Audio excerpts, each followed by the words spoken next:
On parle d'apparitions d'officiers de la Première Guerre mondiale errant entre les arbres, de silhouettes pendues aux branches et des cris entendus au milieu de la nuit sans qu'on puisse en trouver l'origine.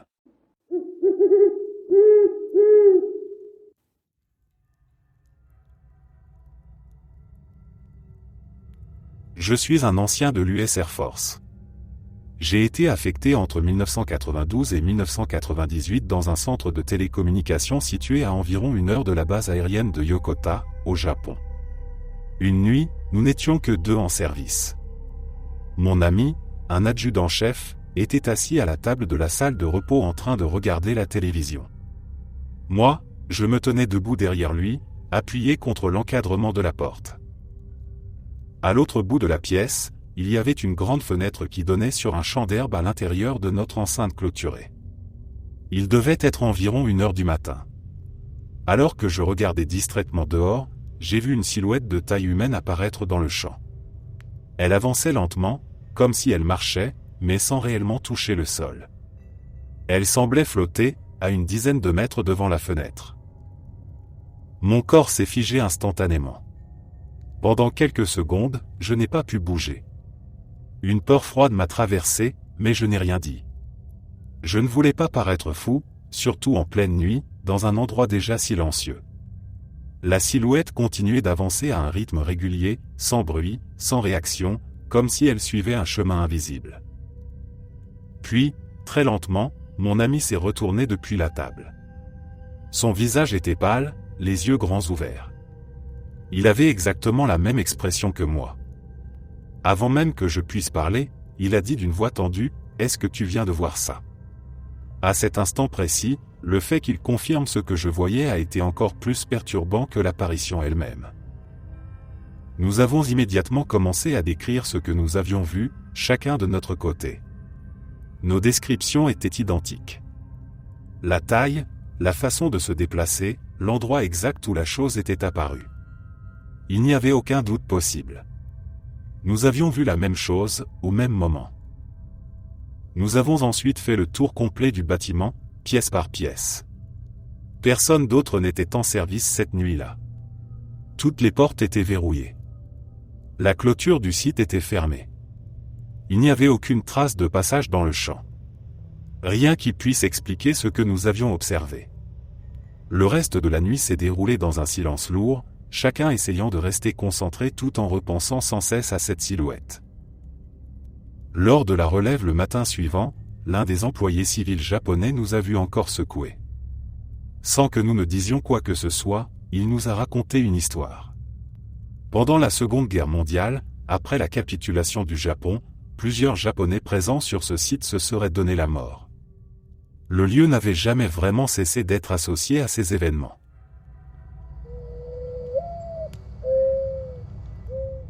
J'étais affecté au Panama au début des années 1990.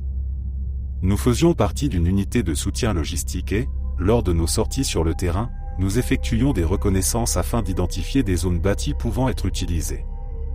Il existait de nombreux bâtiments abandonnés dans la jungle près du canal, probablement laissés là après la construction, une fois les travaux terminés ou déplacés ailleurs. S'installer dans ce genre de bâtiment était toujours une solution à double tranchant. Les chauves-souris et d'autres animaux y trouvaient souvent refuge, mais on découvrait aussi fréquemment, à proximité, des dalles en béton qui avaient dû servir à monter des tentes ou à stationner des véhicules, et qui nous étaient très utiles. Lors d'une mission en particulier, nous avons rejoint un emplacement indiqué sur la carte comme comportant plusieurs bâtiments. Conduire à travers la jungle pour déboucher soudainement sur des constructions isolées était toujours déroutant, mais cette clairière dégageait une atmosphère encore plus étrange que d'habitude, sans que je puisse expliquer pourquoi. Notre convoi, composé de 5 HMMWV et de 12 hommes, s'est immobilisé. Nous sommes descendus et chacun est parti explorer une zone différente. Le sergent chargé de l'approvisionnement alimentaire et son adjoint se sont dirigés vers une dalle en béton prometteuse. Le sergent responsable du carburant est allé inspecter un autre groupe de dalles plus éloignées. Le sergent d'approvisionnement de la compagnie s'est éloigné vers un petit bâtiment au toit partiellement effondré. Le sergent de section et moi avons pris la direction du bâtiment principal. Ce bâtiment, haut de 3 étages, ressemblait à un ancien immeuble administratif. S'il n'avait pas été envahi par des animaux, il aurait constitué un excellent espace de vie pour les soldats et un bon lieu de travail pour la compagnie. Tandis que nous approchions de l'entrée, je discutais calmement avec le sergent de section. Dès que j'ai franchi le seuil, un frisson m'a parcouru l'échine. Presque immédiatement, j'ai été frappé par une sensation de froid intense. Cela n'avait aucun sens. Nous étions dans un bâtiment abandonné, au cœur de la jungle, où la chaleur aurait dû être étouffante. En prenant conscience de ce froid anormal, j'ai aussi réalisé que le sergent de section ne m'avait pas suivi à l'intérieur. Il était resté à l'extérieur, figé, le regard fixé sur l'entrée avec une expression troublée.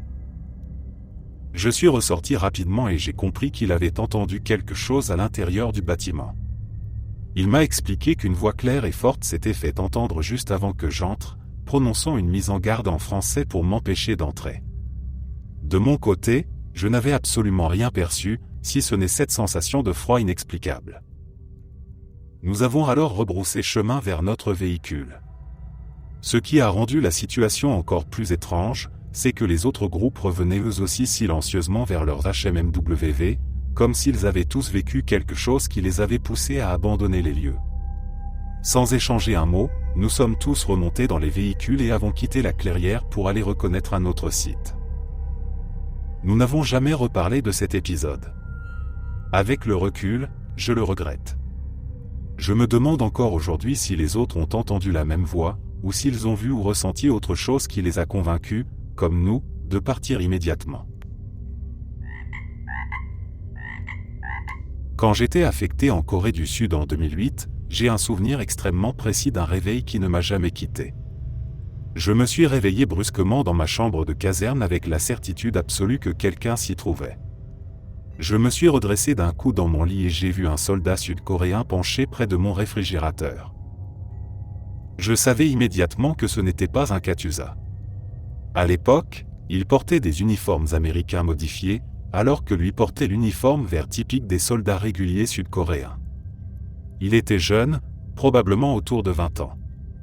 Tout cela m'est resté en tête avec une clarté troublante, comme si mon esprit avait pris une photo de la scène. J'ai inspiré brusquement sous le coup de la surprise. Ce simple bruit a suffi à le faire se redresser d'un coup et à me fixer. Pendant une fraction de seconde, nous nous sommes regardés sans bouger. Son visage exprimait la même confusion et la même peur que je ressentais. Aucun de nous ne parlait. Le silence était total, comme si le monde autour de nous s'était arrêté. Puis, sans que je comprenne comment, il n'était plus là. Il n'a pas reculé, il n'a pas couru, il n'a pas ouvert la porte. Il avait simplement disparu. J'ai sauté hors de mon lit et allumé la lumière. La pièce était exactement comme avant. La porte était fermée, le réfrigérateur intact, aucune trace de passage. J'ai vérifié le couloir, puis les sanitaires, persuadé qu'il devait y avoir une explication logique. Je n'ai croisé personne. Tout le bâtiment dormait. Je suis retourné dans ma chambre avec une boule dans le ventre et je me suis assis sur mon lit pendant de longues minutes, incapable de comprendre ce que je venais de vivre.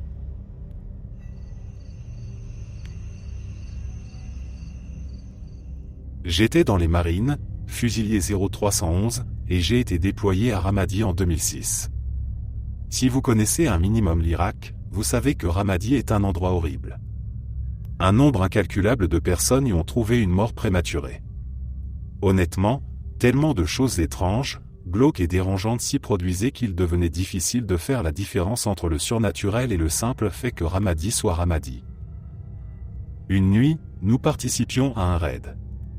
C'était une opération assez importante, donc nous étions plus nombreux que d'habitude, peut-être 2 ou 3 sections avec des éléments rattachés. Le raid s'est déroulé comme prévu et nous avons entamé l'exfiltration, qui consistait à patrouiller à pied jusqu'à la base, située à quelques kilomètres.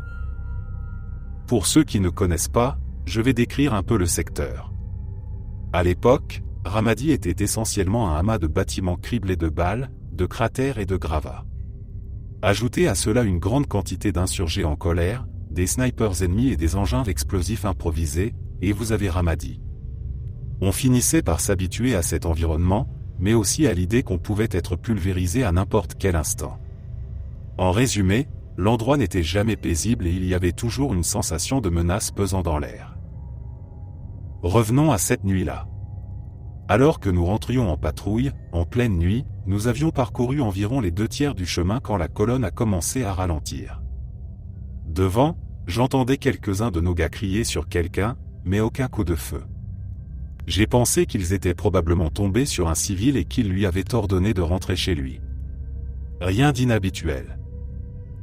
Après quelques instants tendus, nous avons repris notre progression et nous étions de retour dans le périmètre de la base quelques minutes plus tard. Dès notre arrivée, j'ai entendu dire que quelque chose de vraiment étrange s'était produit pendant le retour. Aimant les histoires bizarres, je suis allé voir les gars qui étaient en tête pour leur demander ce qui s'était passé. Ils avaient l'air sérieusement secoués, ce qui, après plusieurs mois passés dans cette ville, n'était pas courant. Voici ce qu'ils ont raconté. Alors qu'ils passaient devant une ancienne usine de glace abandonnée, l'un de mes camarades a remarqué une petite fille qui sortait du bâtiment et marchait vers eux. Malheureusement, dans cette région du monde, même une petite fille pouvait représenter une menace, les insurgés n'hésitant pas à utiliser des enfants. Il s'est donc tourné vers elle et lui a crié de s'arrêter. La fillette n'a même pas levé les yeux ni montré le moindre signe qu'elle l'avait entendu. 2 autres marines ont remarqué la scène et se sont arrêtés pour lui faire face. Elle continuait d'avancer. Les 3 lui criaient maintenant de s'arrêter, en anglais et en arabe. Toujours aucune réaction. Les fusils ont été levés et ils continuaient de crier, priant pour qu'elle s'arrête. À 2 pas du moment où quelqu'un aurait dû prendre la pire décision de sa vie, elle s'est arrêtée net, a tourné à droite, a marché jusqu'au coin, a tourné encore à droite et a commencé à descendre la rue principale à travers la ville. Après environ 25 mètres, ils l'ont observée à travers leurs lunettes de vision nocturne et elle a simplement disparu. Il n'y avait pas de brouillard, aucun obstacle. Elle s'est juste effacée. Ces 3 gars étaient des durs que je connaissais bien, pas du genre à plaisanter ou à inventer des histoires. Ils avaient tous vu la même chose et la plupart d'entre nous avaient au moins entendu la scène. Une fois son récit terminé, le type est resté assis là, livide, le regard perdu, essayant de trouver une explication à ce qu'il avait vécu et vu. Je ne pense pas qu'il ait jamais obtenu la réponse qu'il cherchait. Juste une nuit de plus dans la ville des cendres.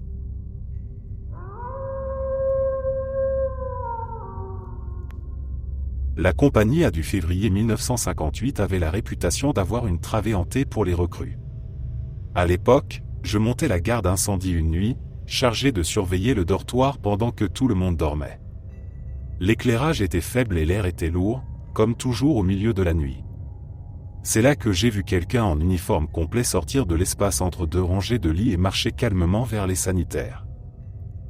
Ce qui m'a frappé immédiatement, c'est qu'il portait son uniforme BDU complet. En pleine nuit, personne ne faisait ça. J'ai d'abord pensé qu'il avait peut-être une consigne particulière ou qu'il venait d'être réveillé par un instructeur. Pourtant, au bout de quelques minutes, il n'était toujours pas ressorti. Plus le temps passait, plus cette absence devenait étrange. Je me suis finalement décidé à aller voir. J'ai avancé lentement jusqu'au sanitaire, en essayant de ne pas réveiller les autres. J'ai regardé à l'intérieur, j'ai vérifié les cabines, les douches, chaque recoin. Il n'y avait absolument personne. Aucun bruit, aucune porte qui se refermait, rien. Le dortoir était resté silencieux tout ce temps. Je me suis dit que c'était sûrement la fatigue.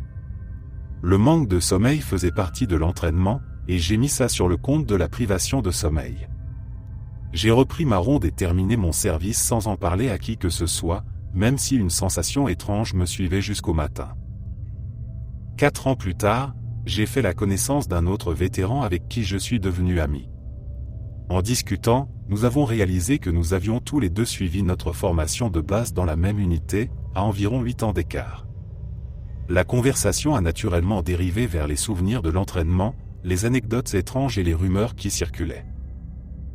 À un moment, il m'a demandé très calmement si j'avais déjà vu le fantôme. J'ai réfléchi un instant et j'ai répondu non, convaincu que je n'avais jamais rien vu de réellement surnaturel. Il a alors commencé à me raconter une histoire. Il a décrit un soldat en uniforme complet apparaissant entre les lits en pleine nuit, marchant jusqu'au sanitaire et ne revenant jamais. Chaque détail correspondait exactement à ce que j'avais vu des années auparavant. J'ai senti un frisson me parcourir le dos. C'est à cet instant que j'ai compris que je n'avais pas imaginé cette scène. Il m'a expliqué que, dans son peloton, le sergent instructeur avait prévenu les recrues de cette présence. Plusieurs années avant son arrivée, un stagiaire s'était donné la mort dans ces mêmes sanitaires.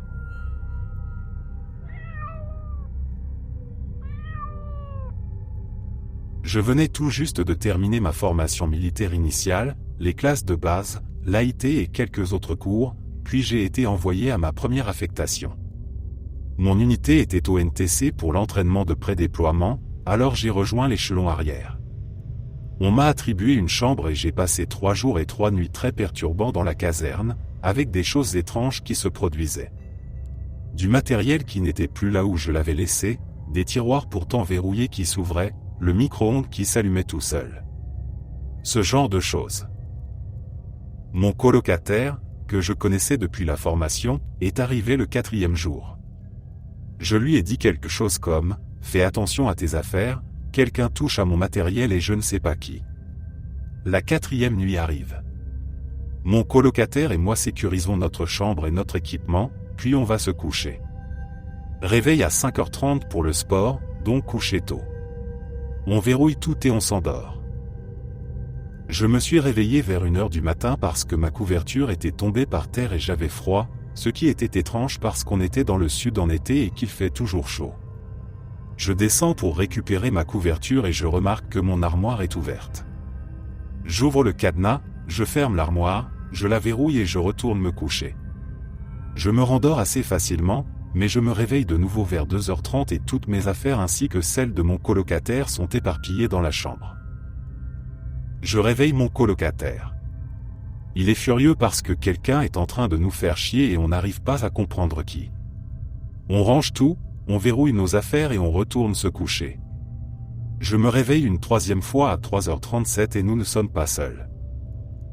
J'entends mon colocataire ronfler, donc je sais que ce n'est pas lui. Je me redresse et je vois quelqu'un dans le petit coin cuisine, avec le réfrigérateur ouvert, en train de regarder à l'intérieur.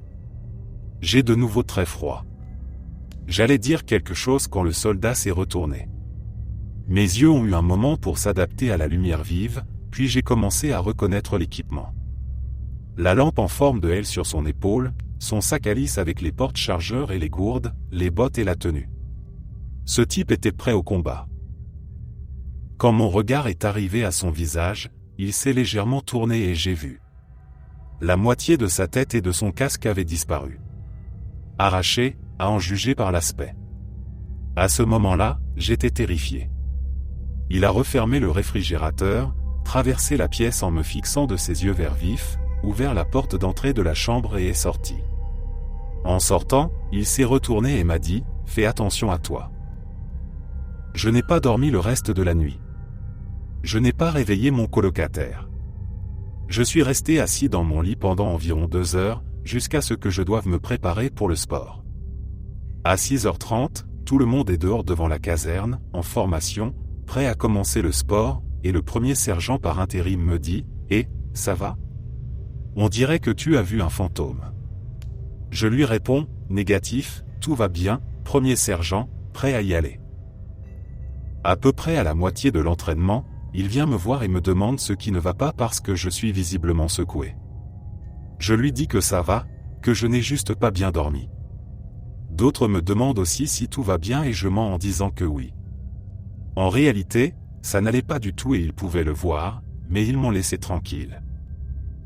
Après la fin du sport, le premier sergent par intérim me prend à part et me dit de parler librement, ouvertement, en toute confidentialité et hors dossier. Il me demande ce qui ne va pas. Je lui dis que s'il entend ce qui s'est passé, il va me prendre pour un fou. Il me garantit que c'est hors dossier et me répète de lui parler, en disant que j'ai vraiment l'air d'avoir vu un fantôme. Ça m'a arraché un rire nerveux et j'ai commencé à lui raconter mon histoire. Quand j'en suis arrivé à la partie concernant la tête, le premier sergent par intérim a complètement explosé. Il m'a demandé qui m'avait monté ça contre lui et m'a dit que ce n'était pas drôle. Il m'a fait faire des pompes, des montées de genoux et d'autres exercices pendant environ 30 minutes, tout en me hurlant dessus et en me traitant de merde. Finalement, après une bonne demi-heure, il m'a dit de le regarder dans les yeux et de jurer sur tout ce que j'aimais que je ne mentais pas. Je lui ai dit que je ne mentais pas. Ça s'est réellement produit. Il m'a alors dit de le suivre. On est allé jusqu'au bureau de commandement, où je n'avais jamais mis les pieds, et qui était visiblement verrouillé. Il m'a fait passer derrière 3 portes fermées à clé et à travers 3 pièces dans lesquelles je n'étais jamais entré. Quand il a ouvert la dernière porte, je l'ai vu. J'en ai eu des frissons. J'en ai encore aujourd'hui. Derrière le bureau du commandant, il y avait le portrait du soldat. Je me suis figé et j'ai dit, c'est lui. Le premier sergent par intérim, celui qui m'avait attribué cette chambre, m'a expliqué qui c'était. C'était un caporal de l'unité, lors de la première mission de mon unité en Irak. Il était mort dans une attaque à l'engin explosif improvisé qui lui avait arraché une partie de la tête. J'étais le premier soldat à être affecté à cette chambre depuis qu'elle appartenait à ce caporal décédé. Il m'a pardonné et je lui ai pardonné. Il m'a raconté quelques histoires sur ce qu'était ce type. Je me suis déployé avec cette unité quelques mois plus tard et j'ai passé 12 mois à me battre dans cet enfer. J'ai failli mourir un nombre incalculable de fois, mon véhicule a été touché par des engins explosifs et des roquettes, et je pensais souvent à ce caporal. J'ai survécu à plus de choses que la plupart des gens peuvent imaginer et j'ai toujours eu le sentiment qu'il veillait sur moi. Tout le monde dans mon unité n'a pas eu cette chance. 3 soldats de ma compagnie ne sont jamais rentrés.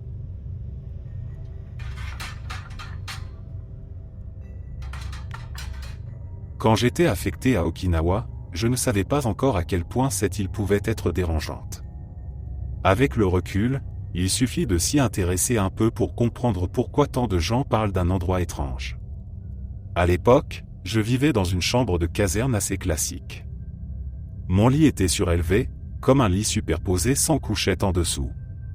Mon réfrigérateur était placé sous le lit, et entre le sol et le matelas, il n'y avait qu'un espace d'environ 15 cm. Rien de suffisamment grand pour qu'une personne puisse s'y glisser. Pendant plusieurs semaines, quelque chose d'inexplicable s'est mis à se produire. Alors que j'étais allongé, parfois à moitié endormi, parfois juste sur le point de sombrer dans le sommeil, je sentais mon lit bouger. Il ne tremblait pas violemment. Il montait et descendait lentement, peut-être d'1 ou 2 centimètres, comme si quelqu'un soulevait doucement la structure puis la reposait. La sensation était toujours la même. Mon corps passait de cet état flottant du demi-sommeil à une conscience brutale du mouvement.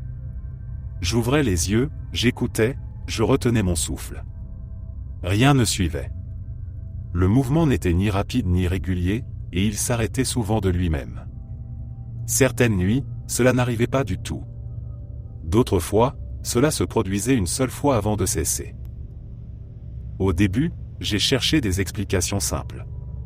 J'ai pensé à un problème de structure, à quelqu'un qui marchait dans le couloir, à une vibration causée par un véhicule à l'extérieur. J'ai même vérifié les pieds du lit et déplacé légèrement le réfrigérateur pour voir si quelque chose touchait la structure. Rien n'a changé. Le sol était stable. Le lit était solide.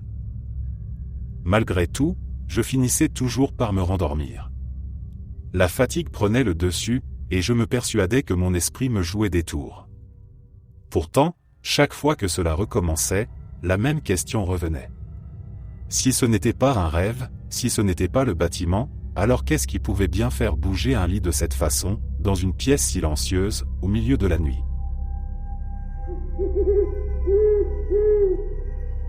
Je n'étais pas militaire, mais mon père est officier dans la Navy depuis très longtemps. Nous étions affectés sur une base navale dans le Maine. Notre maison sur la base était la 2e plus ancienne, construite tout au début des années 1800. Parmi d'autres choses assez glauques, il y a eu 2 événements qui m'ont réellement terrifié au point que je m'en souviens encore très clairement aujourd'hui. J'avais à peine 10 ou 11 ans à l'époque. Je me levais généralement vers 5h30 pour me préparer pour l'école, le bus passait très tôt, et il faisait toujours complètement noir dehors. La maison ressemblait pratiquement à un manoir, immense, avec 5 étages en comptant le sous-sol. Ma chambre était au 2e étage et, en sortant, on pouvait voir tout en haut un escalier qui montait jusqu'au dernier étage. Tout au fond de cet étage supérieur se trouvait une salle de bain. Un matin, en sortant de ma chambre, je jure avoir vu le fantôme d'une femme portant une grande robe de style victorien, debout dans la salle de bain, en train de me fixer. J'ai sauté le petit déjeuner et je suis allé attendre le bus pendant les 20 minutes suivantes, même s'il faisait largement en dessous de 0. Ça en valait la peine. En quittant la maison en panique, je n'ai pas pu me retourner.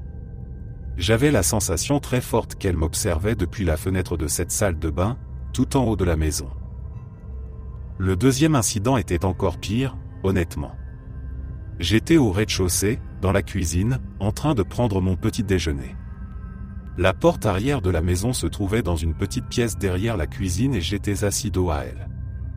D'habitude, le matin, j'étais trop fatigué pour avoir peur, mais ce jour-là, juste après avoir fini de manger, j'ai entendu la porte arrière s'ouvrir violemment et une énorme rafale de vent s'engouffrer dans la maison. Cette porte avait un bruit très particulier, je savais exactement ce que c'était, et je ne me suis même pas retourné. Ma tête bourdonnait, ce qui ne m'était jamais arrivé auparavant. J'ai couru à l'étage jusque dans la chambre de mes parents, j'ai réveillé ma mère et j'étais complètement paniqué, presque incohérent. Elle m'a dit que j'avais trop d'imagination et m'a demandé d'aller m'habiller pour partir à l'école. J'utilisais habituellement la porte arrière pour sortir, alors rassembler le courage nécessaire pour y retourner a été extrêmement difficile. La porte était fermée, mais je jure que la pièce était beaucoup plus froide que le reste de la maison, comme si la porte avait été ouverte récemment. C'était en plein hiver, comme dans l'histoire précédente. Plus tard, j'ai fini par accepter ce qui se passait là-bas, mais c'est une autre histoire. J'ai entendu dire que les occupants qui ont vécu dans cette maison après notre départ n'ont jamais eu d'expérience similaire.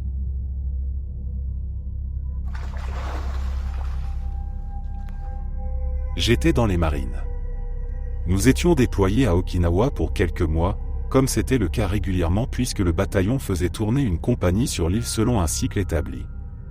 Ce jour-là, je participais à une patrouille simple avec 2 autres gars. Rien de particulier, juste une ronde autour de zones restreintes près de la base. C'était routinier, presque monotone. À un moment, l'un des gars à la radio a signalé qu'il voyait une femme marcher seule le long de la plage. Il essayait de l'interpeller, de lui faire signe, mais elle ne réagissait pas du tout. Elle continuait d'avancer calmement, comme si elle ne l'entendait pas. Un autre marine, qui arrivait de l'autre côté de la plage, a été envoyé pour tenter de lui couper la route. L'idée était simplement de l'arrêter et de comprendre ce qu'elle faisait là. Personne ne voulait que la situation dégénère, encore moins qu'elle se retrouve blessée. Les 2 hommes se rapprochaient d'elle en même temps, chacun depuis une direction différente. Ils essayaient de lui parler, de hausser la voix, de se rendre visible. D'après ce qu'ils ont raconté ensuite, lorsqu'il n'était plus qu'à une 50aine de mètres d'elle, la femme s'est arrêtée. Elle s'est lentement tournée vers l'océan, sans un mot, sans un geste brusque. Puis elle a disparu. Pas en courant, pas en se cachant derrière un rocher, pas en entrant dans l'eau. Elle n'était simplement plus là.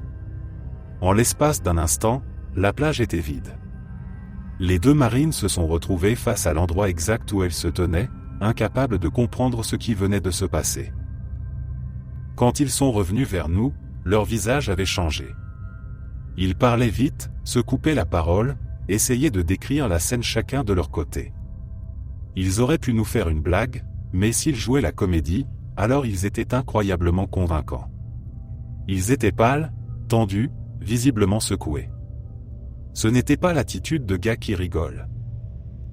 Plus tard, en parlant avec d'autres militaires plus anciens sur l'île, on nous a dit que ce genre d'incident n'était pas nouveau. Des patrouilles avaient déjà signalé des choses similaires, toujours près de la plage, toujours tard ou dans des zones peu fréquentées. Personne n'avait jamais trouvé d'explication claire.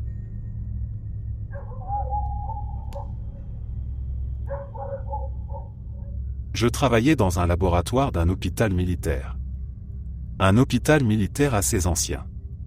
Quand j'ai commencé à y travailler, tous mes collègues, militaires comme civils, me racontaient des histoires étranges et paranormales à propos de ce laboratoire.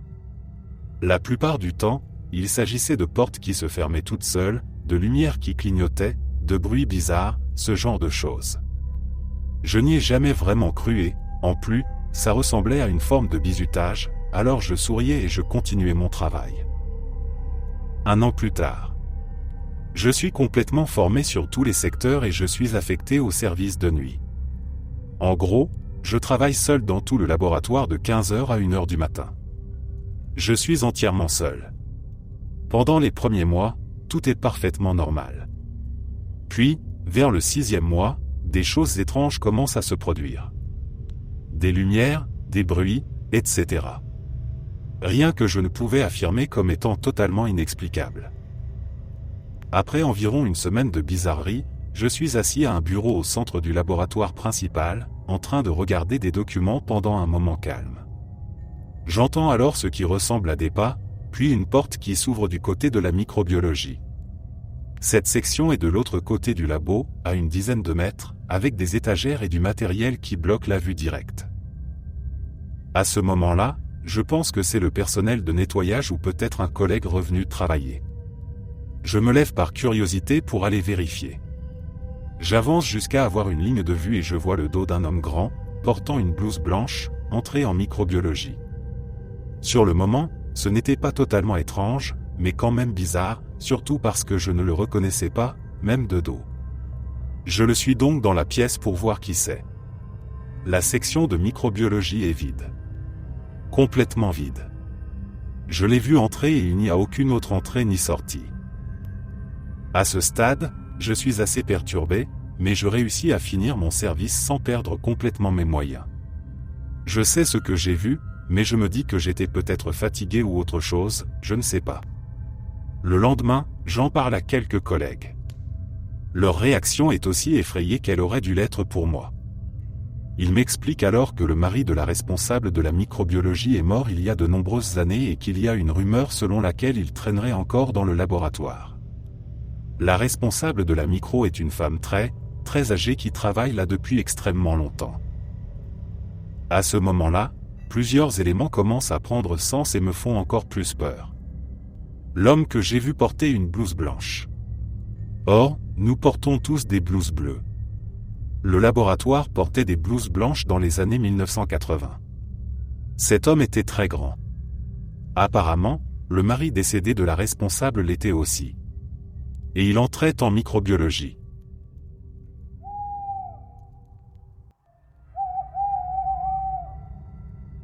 Quand mon ex était dans la Navy et affecté dans le sud de la Californie, je me glissais souvent en douce dans sa chambre pour passer une nuit ou deux avec lui. C'était devenu une habitude, rien d'exceptionnel. Un soir pourtant, je me suis réveillé en pleine nuit avec un bruit étrange. L'eau de la baignoire coulait à plein débit, comme si quelqu'un venait d'ouvrir le robinet au maximum. J'ai d'abord cru à une erreur de ma part ou à un problème de tuyauterie. J'ai fermé l'eau et je suis retourné me coucher. La nuit suivante, la même chose s'est produite. Exactement de la même façon. Cette fois, j'ai senti un vrai malaise. Le robinet était fermé avant que nous allions dormir, j'en étais certaine. Le matin, j'en ai parlé à mon ex. Il ne s'est pas moqué. Au contraire, il m'a expliqué que des choses étranges se produisaient aussi dans d'autres baraquements. Des bruits, des objets déplacés, des incidents sans explication claire. Il avait déjà entendu ces histoires sans trop y prêter attention. Plus tard, nous avons fini par emménager dans un logement familial sur la base. Je pensais que tout cela s'arrêterait, mais c'est là que les choses ont empiré. Une nuit, je veillais tard, assise à la table, en train de trier de vieux papiers. La maison était silencieuse. Plus le temps passait, plus une sensation oppressante s'installait. J'avais l'impression très nette que quelqu'un m'observait, même si je savais être seul. J'ai finalement décidé d'aller me coucher. Je me suis glissé sur le matelas et, presque aussitôt, je me suis figé. À côté de moi, assise comme une présence bien réelle, se trouvait une forme sombre. Une silhouette noire, plus noire que l'obscurité elle-même, tournait vers moi. Elle ne bougeait pas. Elle ne faisait aucun bruit. Elle était simplement là. La peur m'a traversé d'un seul coup, brutale, paralysante. Je n'avais jamais ressenti une terreur aussi pure. Mon esprit cherchait désespérément une explication rationnelle.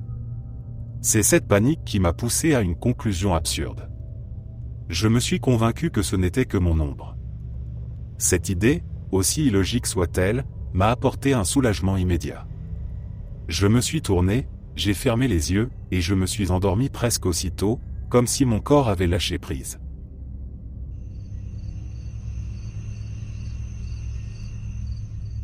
J'ai été affecté à la base aérienne de McGuire pendant un certain temps et en 2013, un ami et moi quittions les dortoirs pour aller à pied au réfectoire. C'est à environ 2 minutes de marche. Nous travaillions le matin, il était donc à peu près 5h30. Dès que nous avons posé le pied sur le bitume du parking, nous avons entendu le rire d'une petite fille. Nous n'avons vu personne, alors nous nous sommes regardés en pensant que c'était peut-être le vent, un cerf ou autre chose. Un mois plus tard. Je suis dans ma voiture, de nuit, et la lumière de mon téléphone se reflète sur la vitre côté conducteur. J'ai cru voir quelqu'un debout à l'extérieur de la voiture, mais quand j'ai regardé de nouveau, il n'y avait personne. J'ai mis ça sur le compte du fait que je faisais défiler Facebook. Après quelques minutes de plus, je sors de la voiture et là, il y a une petite fille debout devant la benne à ordures, avec une robe blanche et un chapeau blanchâtre. Elle a ri et a couru autour de la benne. J'étais un peu effrayé parce que le rire était exactement le même que celui que j'avais entendu un mois plus tôt. Mais j'étais aussi inquiet, car quelques familles vivaient sur la base et je me disais que cette fillette était peut-être l'enfant de quelqu'un. Elle avait environ 8 ans et il faisait froid. Je suis allé derrière la benne, là où je pensais qu'elle se cachait, mais il n'y avait personne. J'ai fait le tour 2 fois. Une autre amie sort alors et me demande ce que je fais. Je lui raconte l'histoire et elle m'aide à regarder dans un des bâtiments abandonnés juste à côté d'une autre. Je me dis qu'il n'y a aucune chance que cette petite fille ait été assez rapide pour entrer dans le bâtiment avant que j'arrive derrière la benne. Mais nous avons cherché et nous n'avons rien trouvé. Une fille fantôme. L'histoire suivante ne m'est pas arrivée à moi, mais à un ami qui était auparavant affecté à Gam. Il a raconté qu'il vivait au 2e étage d'un immeuble de 3 étages et que ses voisins du dessus couraient toujours la nuit. Pensant qu'ils travaillaient sur des horaires opposés, il a laissé un mot sur leur porte en leur demandant d'arrêter. Ça n'a rien changé. La nuit suivante, il a tapé au plafond avec un balai puis il est allé frapper à leur porte. Pas de réponse. Il les entend courir à l'intérieur, alors il appelle le propriétaire. Celui-ci est ivre à une fête, alors mon ami va le chercher. Il lui explique la situation sur le trajet du retour, mais le propriétaire lui dit qu'il ne loue l'appartement à personne. Il retourne à l'immeuble et en montant les escaliers, ils entendent encore les bruits de course. Pensant que quelqu'un squatte ou loue l'endroit illégalement, le propriétaire ouvre la porte très en colère, prêt à hurler. Il commence à crier en entrant dans l'appartement, mais il n'y a personne. Il vérifie chaque pièce, chaque placard et même les armoires. Il regarde aussi le plafond. Ils appellent les forces de sécurité, qui ne trouvent rien non plus. Des fantômes ? La dernière histoire ne m'est pas arrivée non plus, mais à quelqu'un avec qui j'étais déployé au Koweït. Un jour, lors d'un changement d'équipe, nous recevons un briefing de notre capitaine disant de confronter ou de contrôler toute personne qui ne semblait pas à sa place. Quelques jours plus tard, ce type se lève et raconte qu'il a vu quelqu'un près des bâtiments où dormaient les sous-officiers. Il ne reconnaissait pas l'uniforme et est allé lui parler, mais la personne a disparu dans le brouillard et il l'a perdu de vue. Il a dit que ce n'était l'uniforme de personne avec qui il avait travaillé depuis qu'il était là. Nous travaillions avec plusieurs autres pays. Il décrit ensuite l'uniforme et il correspond presque parfaitement à celui que portait l'Air Force pendant la guerre du Golfe. Là encore, tout le monde a pensé à un fantôme. Le bâtiment amphibie sur lequel j'ai servi, l'USS Tarawa, avait la réputation d'être terriblement hanté. Ce n'était pas une simple rumeur racontée pour passer le temps. Presque tout l'équipage connaissait au moins une histoire, et certaines zones du navire inspiraient un malaise immédiat, même à ceux qui n'étaient pas du genre impressionnable. L'une des cales à cargaison, je crois que c'était la 5 Lowe même si cela pourrait aussi être la 4 Lowe, et était directement adjacente à un trunk, un puits vertical avec échelle. Des années auparavant, un chef mécanicien s'y était pendu. Je n'ai jamais vu ni entendu quoi que ce soit de concret dans cette cale, mais y travailler donnait une sensation profondément dérangeante.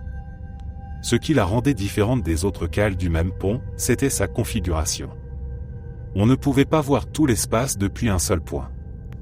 Il y avait toujours un angle mort, un recoin hors de vue. Et dans ce genre d'endroit, le cerveau commence à jouer des tours. Tu avais constamment l'impression que quelqu'un se tenait juste derrière ce coin invisible. Tu te retournais, tu allais vérifier, et il n'y avait rien. Pourtant, même après avoir inspecté toute la zone, cette sensation de ne pas être seul persistait. Elle s'accrochait à toi, comme une présence silencieuse qui refusait de se dissiper. Les coursives extérieures réservées aux troupes, entre les affûts de canon 5 et 7, étaient tout aussi dérangeantes. La distance devait faire dans les 200 pieds, de mémoire. La nuit, ces passages étaient plongés dans l'obscurité, exposés au vent et au bruit constant de la mer. En les empruntant, on avait presque tous la même impression. Celle que quelqu'un marchait juste derrière nous. Pas assez près pour être vu, mais suffisamment pour être senti. Tu te retournais brusquement, le cœur accéléré, et il n'y avait personne. Rien que le métal froid du pont et le noir autour. Et le pire, c'est que tu savais qu'il te restait encore une bonne distance à parcourir avant d'atteindre une porte. Chaque pas devenait plus lourd, chaque bruit prenait une importance démesurée. Dans l'armurerie, c'était autre chose. De temps en temps, on pouvait entendre des chuchotements faibles, presque inaudibles. Au début, on a pensé à une vanne défectueuse qui laissait échapper de l'air mêlé à un peu d'eau de mer. C'était une explication logique, rassurante. La vanne a été remplacée. Mais les murmures ont continué. Toujours discrets, jamais assez clairs pour distinguer des mots, mais suffisamment présents pour que plusieurs personnes les remarquent indépendamment. Il y avait aussi ce qu'on appelait le « fantôme des toilettes ». Des WC qui se déclenchaient tout seuls, des portes qui s'ouvraient sans raison apparente. Là-dessus, on était moins enclin à invoquer le surnaturel. L'hypothèse la plus probable restait celle d'un marin trop ivre qui s'amusait à faire des conneries avant de disparaître. Mais même en mettant ces incidents de côté, le navire avait une atmosphère particulière. Ce n'était pas une peur franche, ni des apparitions spectaculaires. C'était quelque chose de plus insidieux. Une accumulation de sensations, de zones où l'on se sentait observé, suivi, accompagné. Et à bord d'un bâtiment aussi ancien, chargé d'histoire humaine, on finissait par se demander si certaines choses ne restaient pas simplement accrochées aux parois d'acier.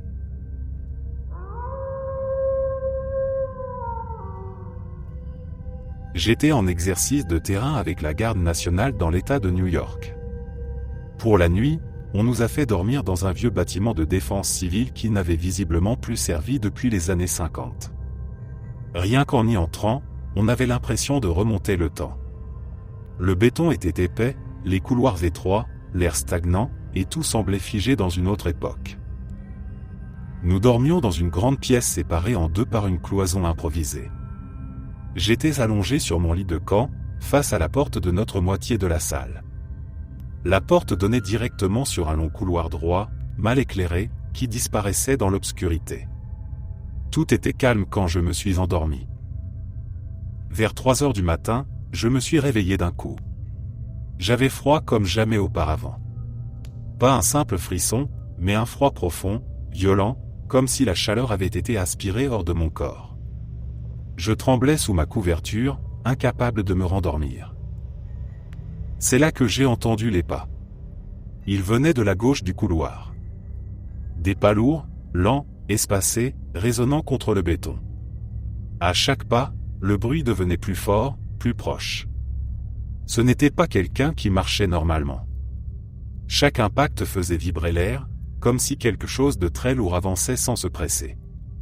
Dans ma tête, l'image qui me venait était celle du monstre de Frankenstein, avançant lourdement avec de grosses bottes. Je fixais l'entrée de la pièce, totalement figé, certain que j'allais voir quelqu'un passer devant la porte. Elle était grande ouverte, rien n'aurait empêché une silhouette d'apparaître dans mon champ de vision. Les pas se sont approchés encore, jusqu'à être juste devant l'entrée. Puis, brusquement, ils se sont arrêtés. Le silence qui a suivi était encore pire. J'entendais mon propre souffle, mon cœur qui battait trop fort. Quelques secondes ont passé, interminables. Puis les pas ont repris, exactement au même rythme, mais cette fois de l'autre côté de la porte. Ils continuaient tout droit dans le couloir, s'éloignant lentement, comme si quelque chose d'invisible venait de traverser l'entrée de la pièce sans jamais se montrer. Je n'ai vu personne. Aucun mouvement d'air, aucune ombre, rien. Juste le bruit qui s'éloignait jusqu'à disparaître complètement. Je suis resté éveillé jusqu'au matin, incapable de fermer l'œil. Personne d'autre ne semblait avoir remarqué quoi que ce soit. Le bâtiment entier avait cette atmosphère pesante typique de la guerre froide, comme s'il avait été construit dans l'attente d'un désastre qui n'est jamais arrivé. Des lieux faits pour attendre, pour obéir, pour survivre à une guerre qui ne s'est finalement pas déclenchée. Je me suis demandé si ce que j'avais entendu n'était pas le fantôme d'un autre soldat, coincé là depuis des décennies, encore en patrouille, encore en attente d'ordre qui ne viendrait jamais.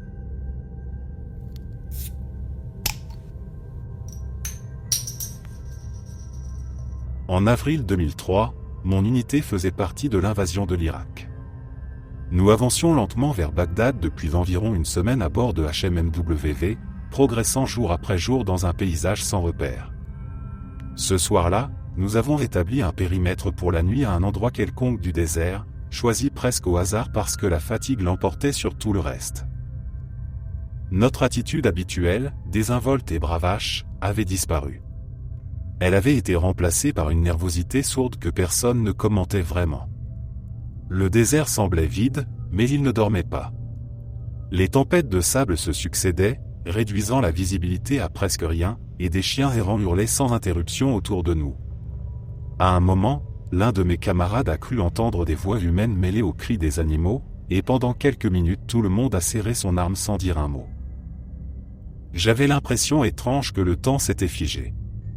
Nous marchions autour des véhicules, vérifiant encore et encore les mêmes secteurs, comme si le monde entier avait été mis en pause. La radio crachotait par intermittence, mais aucun ordre nouveau ne venait. J'ai dû dormir à peine 20 minutes, assis contre un pneu, avant d'être réveillé par un mouvement aperçu au loin. Plusieurs d'entre nous l'ont vu aussi. Des silhouettes, ou peut-être seulement des ombres déformées par le sable. Le commandement nous a assuré que la zone était sécurisée, mais personne n'y croyait vraiment. La nuit a été longue. À chaque bruit, quelqu'un pointait une lampe ou une arme vers l'obscurité. À un moment, un véhicule a calé brièvement, provoquant une montée de panique avant de redémarrer. Lorsque le ciel a commencé à s'éclaircir, la tension est retombée d'un coup, laissant place à un épuisement brutal. Au lever du jour, nous avons démonté le périmètre et repris la route. C'est seulement alors que nous avons compris ce qui nous entourait réellement. La piste que nous empruntions était jonchée de corps que nous n'avions pas vus pendant la nuit, dissimulés par l'obscurité et la tempête de sable.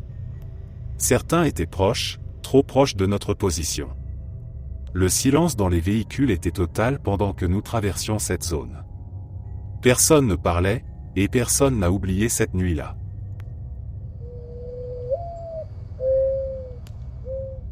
Mon sergent racontait une histoire qui s'était déroulée à Ramadi en 2006, pendant un déploiement avec le 1/8e. Il menait une mission de reconnaissance nocturne en périphérie de la zone urbaine, dans un secteur plus ouvert, avec peu de bâtiments et quelques arbres épars. La nuit était calme, trop calme selon lui, et il progressait lentement en formation. L'un de ses fantassins, équipé de lunettes de vision nocturne, a soudain signalé un individu immobile, debout à côté d'un arbre. Pas en mouvement, pas accroupi, juste là, comme s'il attendait. Mon sergent a immédiatement levé sa caméra thermique pour vérifier, et l'image a confirmé la présence d'une silhouette humaine. La signature thermique était claire, impossible de la confondre avec un animal ou un objet. Ils ont commencé à manœuvrer autour de lui, formant un demi-cercle à environ 50 mètres, couvrant tous les angles possibles. Rien ne bougeait. L'homme ne fuyait pas, ne réagissait pas, ne semblait même pas remarquer leur présence. Après quelques secondes de tension, mon sergent a décidé d'avancer seul pour établir un contact visuel et verbal, pendant que ses équipes le couvraient. Arrivé à environ 8 mètres, arme pointée sur la silhouette, il a pris la parole et a lancé une phrase en arabe. Il ne traduisait jamais ce qu'il avait dit, il répétait simplement le mot exact en arabe quand il racontait l'histoire. À cet instant précis, alors qu'il observait toujours la cible à travers le thermique, la silhouette a commencé à disparaître. Il ne décrivait pas ça comme une évaporation soudaine ou un simple clignement. Selon lui, le corps s'est fragmenté, comme s'il était composé d'un essaim d'abeilles. La forme humaine s'est décomposée en dizaines de points distincts qui se sont dispersés dans différentes directions sur une courte distance, peut-être 1 mètre ou un peu plus, avant de s'évanouir complètement. En l'espace de quelques secondes, il n'y avait plus rien. Plus aucune signature thermique, plus aucune forme visible. Pris de panique, mon sergent a immédiatement rompu le contact et est revenu vers ses hommes. Il s'attendait presque à se faire ridiculiser, à entendre qu'il avait mal vu ou que son matériel avait bugué. Mais en rejoignant ses équipes, il a compris que ce n'était pas le cas. Les 2 groupes de feu lui ont confirmé qu'ils avaient observé exactement la même chose à travers leurs lunettes de vision nocturne. Ils avaient vu la silhouette se disloquer et disparaître de la même manière. Ils ont sécurisé la zone pendant un moment, fouillé les alentours, inspecté l'arbre, le sol, les buissons proches. Aucune trace de fuite, aucun bruit, aucun indice laissant penser à une ruse ou à une technique connue. Finalement, ils ont quitté le secteur, tous profondément troublés, en évitant d'en parler sur les radios. Mon sergent disait que ce n'était ni la situation la plus dangereuse ni la plus violente qu'il ait vécue à Ramadi, mais que c'était celle qui l'avait le plus marqué.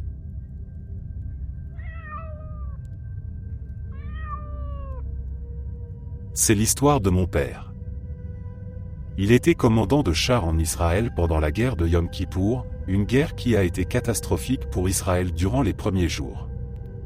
Les combats étaient confus, mal préparés, et chaque mission ressemblait à une condamnation. Les équipages montaient dans leurs chars en sachant que beaucoup n'en reviendraient pas. Mon père, lui, continuait malgré tout, jour après jour, parce qu'il n'y avait pas d'autre choix. Pendant toute la durée de la guerre, il a survécu à la destruction de cette char. À chaque fois, il était soit le seul survivant, soit l'un des 2 seuls. Il se trouvait presque toujours à l'extérieur de la tourelle, la tête sortie de la trappe pour observer le terrain. Quand un obus frappait, il était le premier projeté hors du char, parfois blessé, parfois miraculeusement indemne.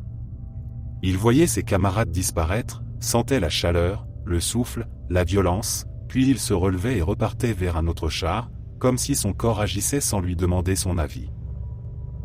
Lors de la dernière destruction qu'il a vécue, il a été grièvement blessé et évacué vers un hôpital. Là, alors que les médecins tentaient de le stabiliser, il a vécu une expérience hors de son corps. Il ne ressentait plus la douleur. Il parlait d'une lumière blanche, d'un calme absolu, d'un sentiment de paix qu'il n'avait jamais connu auparavant. Puis une voix forte s'est fait entendre, claire et sans hésitation, lui disant de retourner en arrière, que ce n'était pas encore son moment. Après cela, son esprit, ou quelque chose qui lui ressemblait, s'est retrouvé auprès de sa mère, ma grand-mère. Il lui a fait comprendre qu'il allait s'en sortir, qu'elle ne devait pas s'inquiéter. Cette même nuit, elle s'est réveillée en sursaut, avec une certitude étrange. Elle a appelé ma mère et lui a dit qu'il avait été blessé, mais qu'il irait bien. Elle n'avait reçu aucune information officielle, seulement cette conviction profonde. Quelques heures plus tard, le téléphone a sonné. L'hôpital confirmait que mon père avait bien été blessé, mais qu'il était dans un état stable. Pour elle, ce n'était pas une surprise. Ma grand-mère est décédée il y a quelques semaines. Mon père a beaucoup de mal à faire face à cette perte. Pourtant, j'aime penser que le lien entre eux était si fort qu'il a traversé la guerre, la mort, et même les frontières entre les mondes. J'aime croire qu'à ce moment-là, il l'a prévenue pour la protéger, comme elle l'a toujours fait pour lui.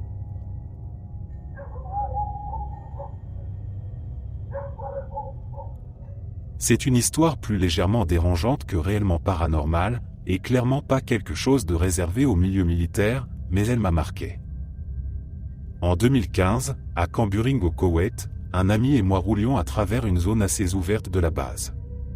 Il n'y avait rien de particulier à signaler, une journée comme tant d'autres, quand nous avons aperçu 3 personnes qui semblaient être des contractuels en train de marcher au loin. Au départ, je n'y ai pas prêté attention.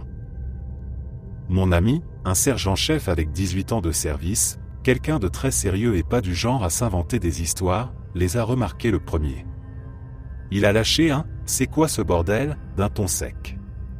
Je me suis alors tourné vers eux, et immédiatement j'ai ressenti une boule au ventre, une sensation de malaise brutale et inexpliquée. Ils se ressemblaient parfaitement. Pas juste un peu, mais au point où ils auraient pu être des triplés. Ils marchaient côte à côte, avec une démarche synchronisée, presque trop précise, chaque pas semblant calculé. Ils portaient tous les mêmes lunettes de soleil, ce qui rendait impossible de savoir s'ils nous regardaient, mais aucun n'a tourné la tête. Ils ont continué à avancer droit devant eux, en direction de l'aérodrome, sans jamais rompre leur formation. Tout chez eux était identique. Les vêtements, les lunettes, la coupe de cheveux, la couleur des cheveux, la taille, le poids, le teint de peau. Rien ne dépassait, rien ne trahissait une individualité. On aurait dit une copie collée 3 fois. Plus nous les regardions, plus le sentiment de malaise s'intensifiait, comme si quelque chose n'allait pas dans cette scène pourtant banale. Nous avons ralenti un peu, puis continué notre route. Aucun de nous n'a parlé pendant quelques secondes, comme si on essayait tous les deux de comprendre ce que l'on venait de voir. Finalement, on s'est regardé et on a confirmé la même chose. Il avait ressenti exactement la même gêne que moi. Camp Buring est une base assez fréquentée, mais relativement petite. On croise souvent les mêmes visages, surtout quand les gens vivent dans les mêmes zones d'hébergement. Pourtant, après ce jour-là, nous ne les avons jamais revus. Pas une seule fois. Ni séparément, ni ensemble. Comme s'ils n'avaient jamais existé en dehors de ces quelques minutes. En y repensant, l'endroit n'avait rien de spécial. Le Koweït et Buring ne sont ni des lieux mystérieux ni des endroits stratégiques au point d'y tester quoi que ce soit d'extraordinaire. Si l'armée ou le département de la Défense avait voulu déployer quelque chose de totalement expérimental ou inquiétant, ça aurait été le dernier endroit logique pour le faire. La seule explication rationnelle qui me vient à l'esprit, c'est qu'il s'agissait peut-être de 3 frères, engagés ensemble dans la garde nationale ou employés par la même société de contractuels, et qu'ils se ressemblaient énormément. Peut-être qu'ils s'amusaient volontairement à marcher de façon synchronisée pour perturber les gens. Peut-être pas. Quoi qu'il en soit, la scène était profondément étrange. Encore aujourd'hui, mon ami et moi en parlons parfois, parce que ce sentiment précis, cette impression que quelque chose clochait sans qu'on puisse dire quoi, est resté gravé. À part cette histoire, et celle du spécialiste qui disparaissait et réapparaissait de manière tout aussi inexplicable, je n'ai jamais été témoin de quoi que ce soit de franchement paranormal, que ce soit aux États-Unis ou en Afghanistan.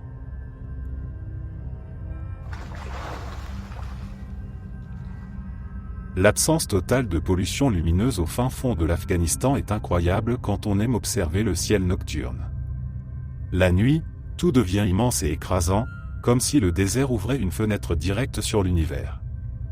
En ajoutant à cela les capacités d'amplification de la lumière des lunettes de vision nocturne, on commence à voir des choses vraiment étranges.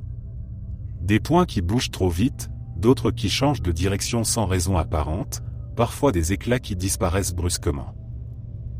Rationnellement, c'était sûrement un mélange de drones, d'avions pilotés, de quelques satellites et des défauts bien connus de la vision nocturne qui amplifient le moindre parasite visuel. Mais sur le moment, l'explication logique avait du mal à s'imposer. Quand on est immobile dans le noir, entouré de silence et de tension, le cerveau commence à combler les vides.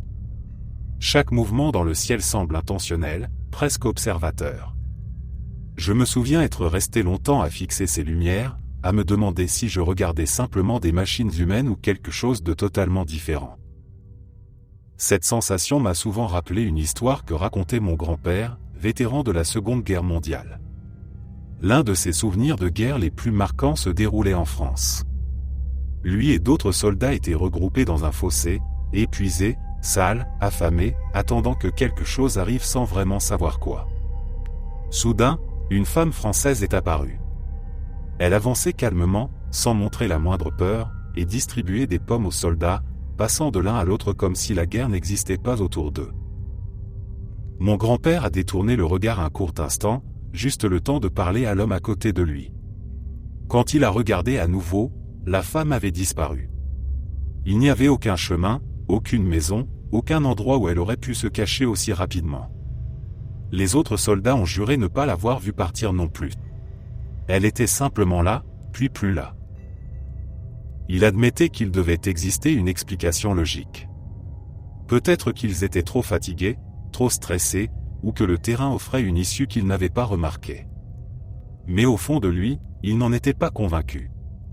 Il parlait de cette rencontre avec un sérieux particulier, comme si cet instant avait échappé aux règles normales du monde.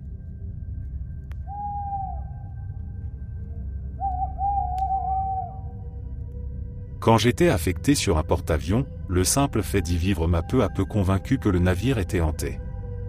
La nuit, surtout, l'ambiance changeait complètement. Les couloirs semblaient plus étroits, les bruits résonnaient différemment et on avait souvent l'impression de ne jamais être vraiment seul. Un soir, vers 21h, j'ai décidé d'aller rendre visite à un ami qui était infirmier de la Navy, un corpsman comme on dit. Il était de service à l'infirmerie et je voulais simplement passer un moment avec lui. Pour y aller, j'ai pris un chemin que je n'empruntais presque jamais, une sorte d'accès arrière, moins fréquenté et plus sombre. Les lumières y étaient faibles et le silence pesant, seulement coupé par le bourdonnement constant du navire. Alors que je longeais le couloir pour rejoindre le bureau principal où il se trouvait, j'ai levé les yeux presque machinalement vers le plafond. C'est là que je l'ai vu. Une forme sombre, comme une ombre vivante, se déplaçait au plafond à une vitesse incroyable. Elle ne glissait pas, elle rampait, comme si elle utilisait la surface pour se propulser. En une fraction de seconde, la chose a filé droit vers la zone chirurgicale et a disparu.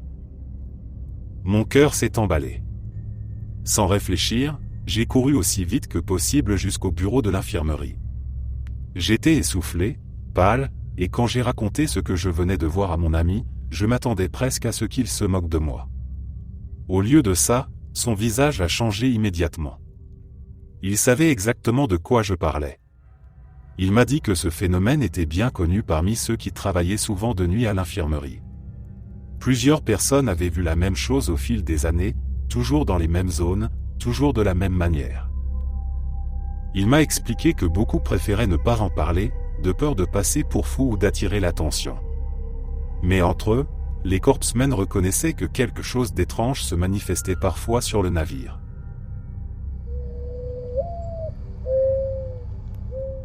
Je fais partie de l'aviation de l'armée américaine, équipage aérien, infirmier de vol. Lors d'un long vol à travers le pays à bord d'un Black Hawk, nous avons fait escale sur un petit aéroport sans nom pour refaire le plein, aller aux toilettes, fumer une cigarette, ce genre de choses. Rien de particulier. Pendant que j'étais dehors, près d'un petit bâtiment à côté de la zone de stationnement, nous avons tous entendu des cris. Des hurlements et des voix qui criaient, venant du bord du terrain, très loin dans l'obscurité. La distance était trop grande pour qu'on puisse courir et être utile à pied. On a donc terminé le ravitaillement aussi vite que possible et remis les moteurs en route avec l'idée de décoller, prendre de l'altitude et balayer toute la zone d'où provenait le bruit. Ce qui rendait la situation étrange, c'est que nous avions tous entendu la même chose, mais depuis des positions différentes autour de l'appareil. Les cris semblaient venir du même endroit pour chacun de nous, ce qui a immédiatement piqué notre curiosité et notre inquiétude. Une fois en l'air, nous avons commencé par utiliser l'infrarouge. Rien.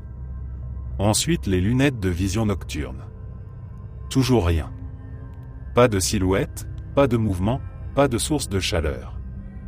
Finalement, nous avons braqué le projecteur puissant, couvrant méthodiquement chaque portion du terrain, chaque recoin possible. Le sol était vide. Complètement vide.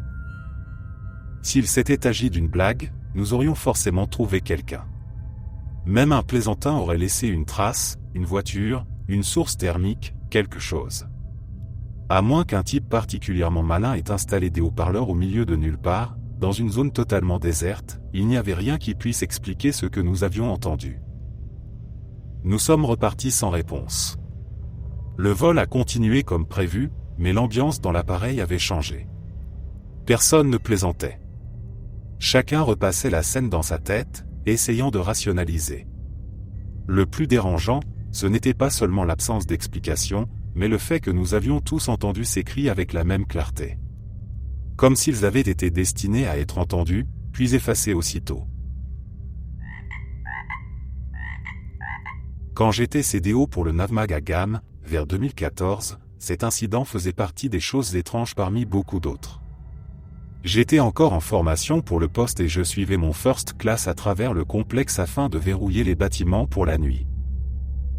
Nous avons commencé par le bâtiment des Chiefs. On a fermé les zones opérationnelles, puis on est entré pour armer le système de sécurité à distance.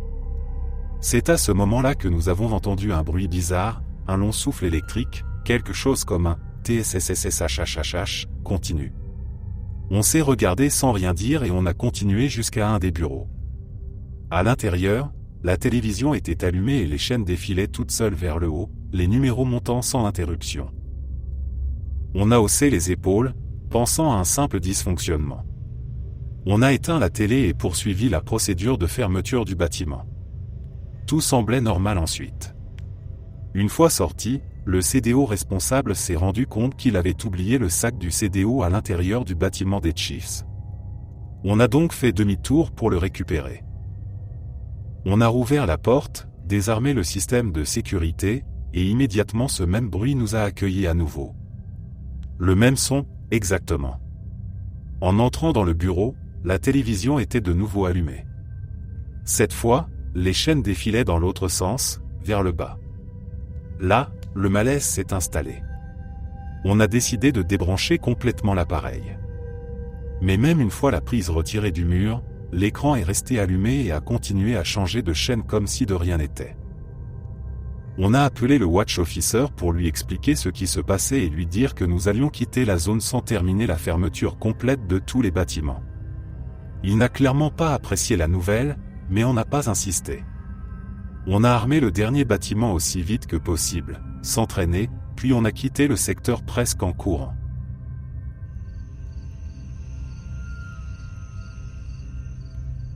Une fille se trouvait au premier étage de ma caserne, là où se situaient les chambres des femmes, lorsqu'elle a fait une rencontre étrange.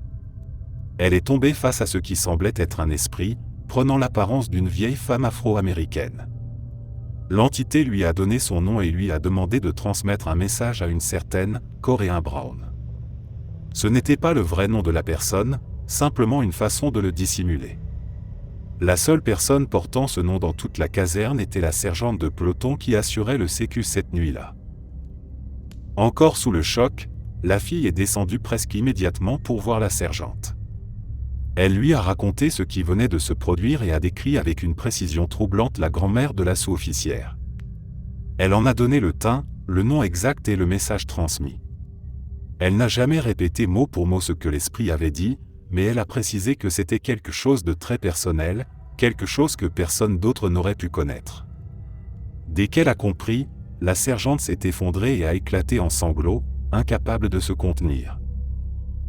La nuit précédente, et je ne dis pas que les deux événements sont forcément liés, mais certains camarades avaient décidé de faire une sorte de cérémonie satanique. Ils avaient tracé un pentagramme sur le sol, allumé des bougies et chuchoté des choses que je préférais ne pas entendre. Ils m'avaient invité à les rejoindre, mais j'ai refusé. Je ne suis pas religieux, je me considère plutôt comme spirituel, et pour moi ce genre de choses n'apporte rien de bon. Et puis une idée me revenait sans cesse. Et si ce diable existait vraiment? Dans ce cas, on s'expose à quelque chose qu'on ne peut plus contrôler.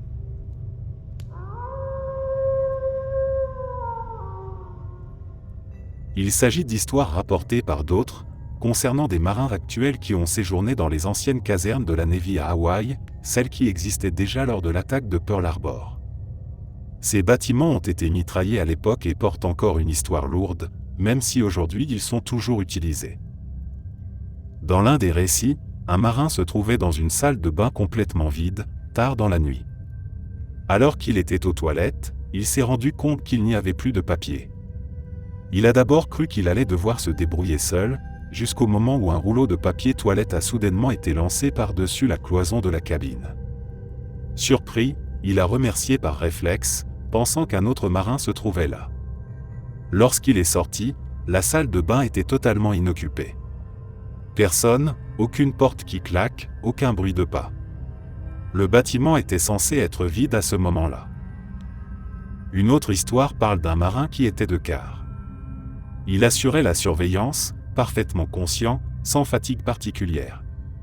Puis plus rien. Il a disparu pendant plus d'1 heure. Lorsqu'on l'a retrouvé, il était allongé sur la moquette, inconscient. Quand il a repris ses esprits, il était complètement sec, mais tout autour de lui était trempé, comme si de l'eau avait été renversée partout ou comme si le sol avait été inondé. Il n'avait aucun souvenir de ce qui s'était passé. Pas de chute, pas de sensation étrange avant le trou noir, rien. Pour lui, le temps avait simplement sauté. Certains disent que des marins locaux pourraient confirmer ce genre d'histoire, surtout ceux qui ont servi à Hawaï. Beaucoup affirment que ces anciennes casernes dégagent quelque chose d'étrange. Même sans croire au paranormal, l'ambiance y est lourde, oppressante, comme si le passé refusait de se taire.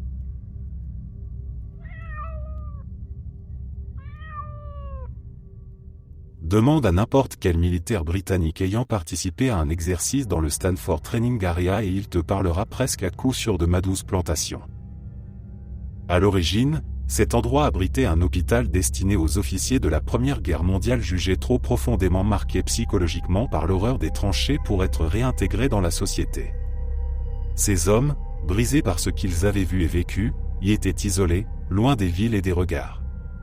L'endroit était volontairement reculé, entouré de bois épais, comme si le monde voulait oublier ceux qui l'avaient envoyé se battre.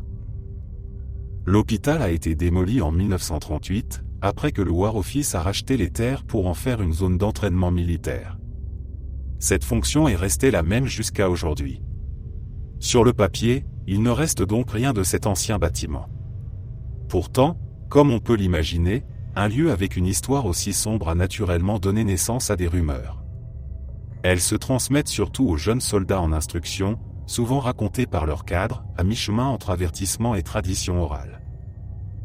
On parle d'apparitions d'officiers de la Première Guerre mondiale errant entre les arbres, de silhouettes pendues aux branches, de corps crucifiés, de cris entendus au milieu de la nuit sans qu'on puisse en trouver l'origine. Certains disent avoir vu des formes immobiles dans la forêt, d'autres racontent des sensations d'être observés pendant les patrouilles nocturnes. Ces histoires reviennent sans cesse, peu importe l'unité ou l'année. J'y ai moi-même participé à des exercices, et même sans croire au paranormal, cet endroit m'est profondément mal à l'aise. Il y règne une atmosphère lourde, presque étouffante. Le silence y est différent, comme s'il absorbait les sons. La nuit, l'obscurité est totale. Elle n'est pas seulement sombre, elle est dense. En tendant le bras, il est réellement impossible de voir sa propre main. Chaque déplacement devient instinctivement plus lent. On parle moins. On écoute davantage. Rien d'étrange ne m'est arrivé concrètement, et pourtant, le malaise est constant. C'est le genre d'endroit qui donne l'impression de ne pas vouloir de présence humaine, comme si le sol et les arbres se souvenaient encore de ce qui s'y est passé. Je ne crois toujours pas aux fantômes.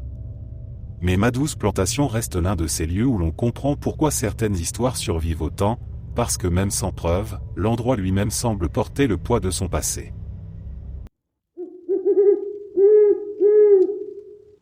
Merci d'être resté jusqu'à la fin. N'oubliez pas d'aimer la vidéo, de vous abonner et de partager vos propres histoires en commentaire. On se retrouve demain à la même heure devant ce feu.